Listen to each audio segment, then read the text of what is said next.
Welcome back to another episode of the DailyFlip podcast. I'm your host, Alex, and today we're going to do a short episode about Xi's swipes at the United States and Donald Trump the second that he left the economic conference taking place in South Korea.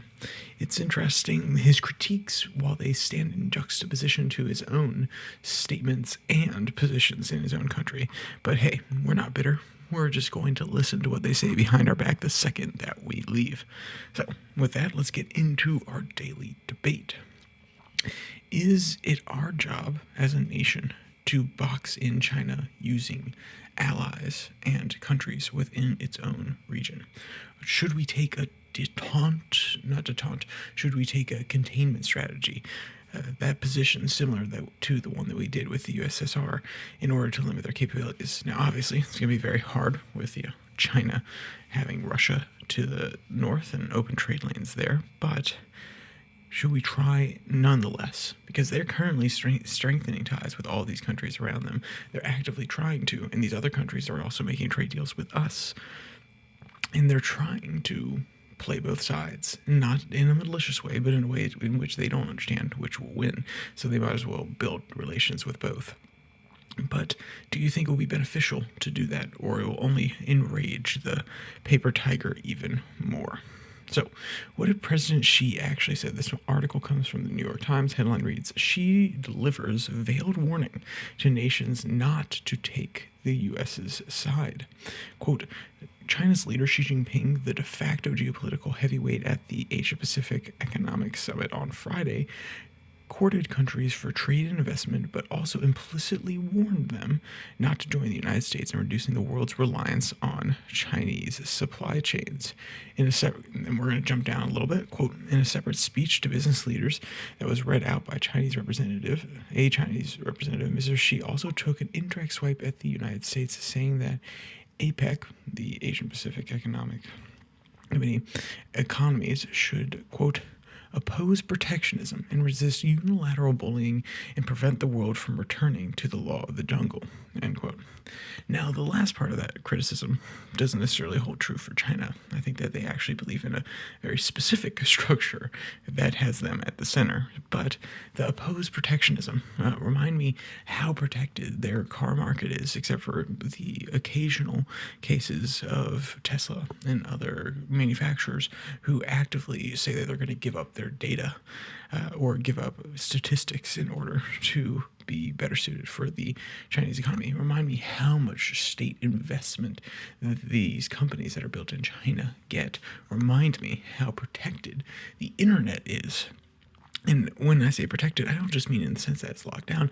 I mean in the sense that these companies are not allowed in, not only because they're competitors, but because China can't guarantee where the data is going to go. They can't guarantee that these companies will give up the protections that they give to the customer, which is not something China's okay with.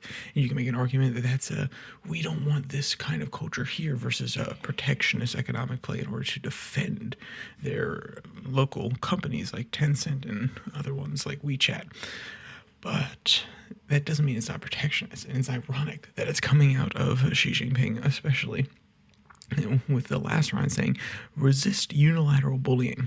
That's not to imply that China bullies absolutely everybody, but they most definitely strong-arm people into making economic decisions, long-term loans that they say will benefit them and have proven to do so temporarily. A lot of the infrastructure projects that they build in these countries seem to wither away within 15 to 20 years. And we haven't seen the long-term effect of a lot of them, but we see the damage that is being caused now. So bullying your opponents. Who's trying to do it the most right now? The United States, there's no doubt. But if you're going to prop up your own system as one that doesn't do it, that won't be bullying you, it is disingenuous at the least, malicious at the most. The question moving forward, as China and the U.S. start to stabilize, is the relationship beneficial to both, while also enabling us to grow and not be reliant on them and possibly box them in? That's my perspective. I would love to hear other ones.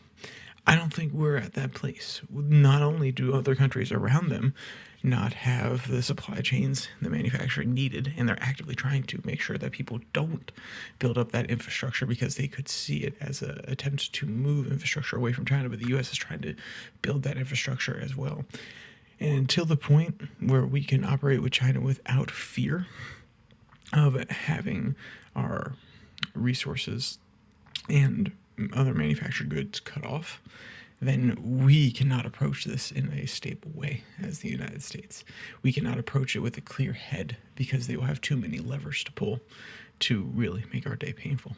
So it's going to take more time, but the belligerence, or at least the backhanded comments of a Chinese leader, should frustrate, especially when they're as hypocritical as they are, frustrate all. And the fact that he's taking this opportunity when the U.S. President Donald Trump came back for the Halloween party here at the White House, and when he wasn't there, that's when she struck rather than just being a kind, politically astute person.